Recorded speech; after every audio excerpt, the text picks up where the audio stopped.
पश्चिम बंगाल के जलाशयों में टीएमसी के अवैध नियंत्रण को मुक्त कर हम ब्लू इकोनॉमी को सशक्त बनाएंगे।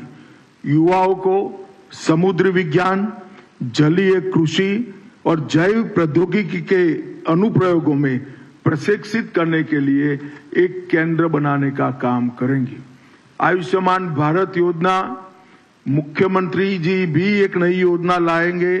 इसके साथ सहायता से 5 लाख और उसके ऊपर भी क्रिटिकल केसों में हम हर गरीब व्यक्ति का मुफ्त इलाज सुनिश्चित कर देंगे। एम्स जो उत्तर बंग में नया बनेगा, इसको भी आधुनिक से आधुनिक एम्स बनाने का हम काम करेंगे। उत्तर बंग में एक नया कैंसर अस्पताल जो सभी तकनीकों से युक्त होगा, उसको हम जरूर नया इस प्रकार का कैंसर अस्पताल बनाएंगे।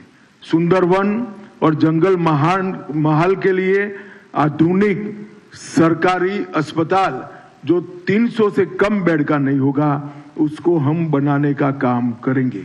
शिक्षा में मिड डे मील की गुणवत्ता में सुधार करेंगे और वहां जो चोरी हो रही है, इसको पूर्णतया से हम बंद करेंगे।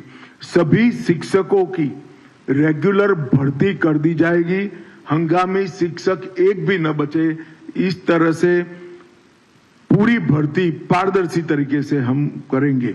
मेधावी छात्रों के लिए स्वामी विवेकानंद मेरिट छात्रवृत्ति योजना और एनईपी का अक्षरशः पूर्ण भावना के साथ लागू करने का हम काम करेंगे, जिससे बंगाल का युवा वैश्विक उत्कृष्टता के केंद्रों का फायदा ले सके।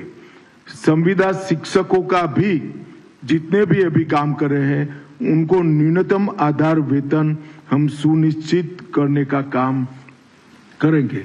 संस्कृति के लिए भी वंदे मातरम संग्रहालय का निर्माण जो होगा, वो केवल एक म्यूजियम नहीं होगा, इसको सेंटर बनाकर बंगाल की संस्कृति को हम फिर से एक बार आकाश की ऊंचाइयों को छूने वाली संस्कृति बनाने के लिए एक पूरा प्रयास का केंद्र इसको बनाएंगे।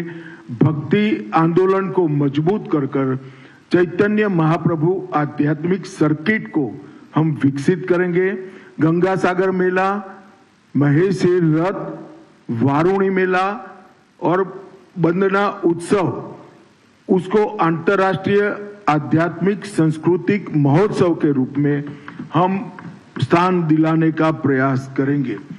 गौड़ीय मठ, भारत सेवाश्रम संघ और इस्कॉन तीनों के आसपास का जो एंक्रोचमेंट है, उसको हटाकर गौड़ीय मठ, भारत सेवाश्रम संघ और इस्कॉन एक बंगाल के कल्चर की पीठिका बने, जिस पर बंगाल के कल्चर का पुनः जागरण हो, इस प्रकार की व्यवस्था हम करेंगे।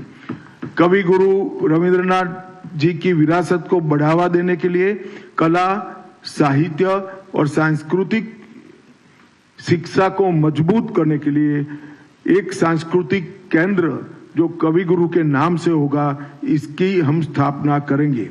राज्य में थिएटर समूहों का वार्षिक अनुदान बढ़ाकर 1 लाख कर दिया जाएगा और पुणे के तर्ज पर यहाँ पर थिएटर के देश भर के कलाकारों के लिए एक बहुत मॉडर्न आधुनिक एक कॉलेज बनाने का, इंस्टीट्यूट बनाने का काम भी हम करेंगे, जो बंगाल के तख्ते को, बंगाल के थिएटर को फिर एक बार ऊंचाई पर ले जाने का काम करेगा। वंचित और हाशिए पर खड़े समुदायों के लिए भी हम बहुत सारी योजना लाए हैं। सबसे पहले ये समुदायों पर लव जिहाद और लैंड जिहाद का जो भय है, इसको पूर्ण तरह से नाबूद कर उनकी बच्चियों को और उनकी भूमि को सुरक्षा देने का काम करेंगे। विधवाओं, वरिष्ठ नागरिकों और दिव्यांग जनों की सहायता को हम 2 गुना करेंगे। पर्वतीय क्षेत्रों के लिए स्थानिक आकांक्षाओं का सम्मान करते हुए संवैधानिक ढांचे में इसका निकाल रहेंगे। बंगाल की एकरूपता को हम अक्षुण्ण रखेंगे और बंगाल को एक ही रखकर पर्वतीय क्षेत्र की आकांक्षाओं का सम्मान करने के लिए हम संवैधानिक रास्ता ढूंढेंगे। हर घर मुफ्त बिजली योजना के अंतर्गत पीएम सूर्यघर जो योजना है, सोलार रूफटॉप पैनल को बढ़ावा देकर हर गांव का 20% हिस्सा सोलार रूफटॉप से युक्त हो, इसके लिए एक पंचवर्षीय कार्यक्रम बनाएंगे। एसटी, एससी और ओबीसी समुदायों के लिए समता मूलक विकास के प्रयास के लिए उनके लिए एक रोड मैप बनाया जाएगा।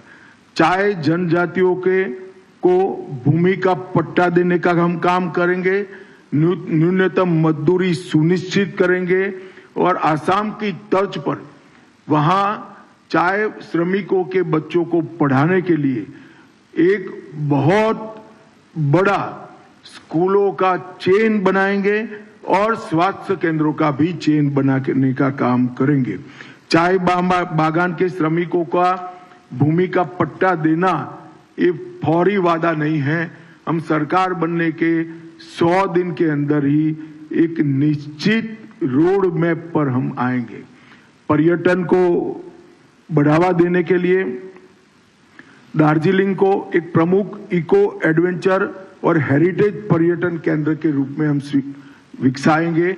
बंगाल के प्रसिद्ध मेलों को यूनेस्को की धरोहर बनाने का प्रयास कर विश्व भर से यहाँ पर पर्यटन आए, इसके लिए हम प्रयास करेंगे।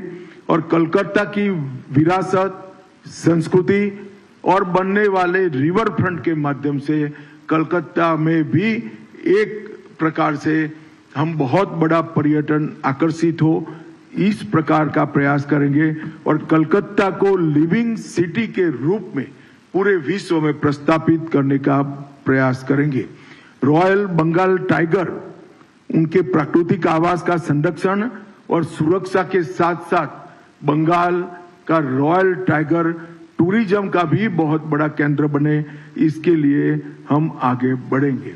मित्रों, मैंने कुछ प्रमुख बिंदु आपको बताया है, परंतु हमारे संकल्प पत्र का मूल मुद्दा है भय रहित बंगाल की रचना और भरोसे से युक्त बंगाल की पुनर्निर्माण।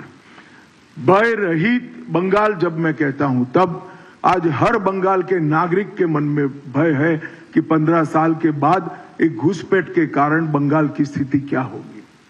संदेश खाली और आरजी कर जैसी अनेक घटनाओं की सीरीज के कारण बंगाल की महिला आतंकित है।